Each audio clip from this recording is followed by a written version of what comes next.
with O, ule, no blood. Fine. 0 is called zero. Fine. 1 is called a.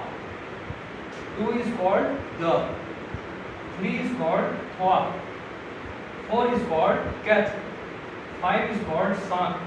6 is called sis. 7 is called set.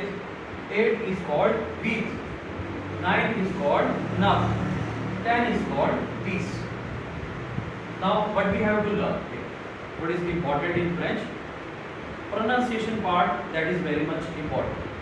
Everyone will teach and everyone can teach the counting, but the most important part, the students, they don't get to know, that is pronunciation part.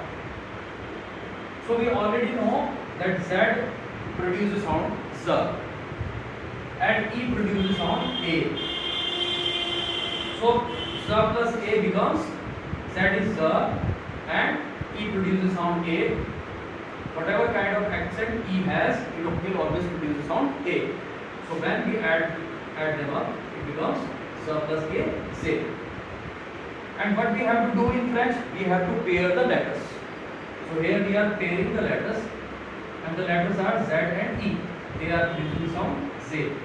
R gives a sound in between H and it is with O, so it will produce sound O. Zeho. Altogether it becomes Zeho. Now these two letters, because we have to pair the letters in French. So this U and N will always produce the sound A. Now we come to 2. This 2 will produce the sound D. And how come? Because this D always gives sound D. And EU, whenever they are together, these two letters are together, will produce sound A.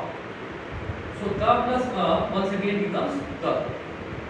X here will not produce any sound because 50% time in French the last letter doesn't give any sound. Now once again come to this 3. This 3 is called thwa. And how come? Not twice, because for English I would be pronouncing it twice, but here it is thwa. Why? Because in French T and R, these two letters, they are together, they are bound to produce a sound ha. And O and I, these two letters produce sound ba. So now it becomes thwa. S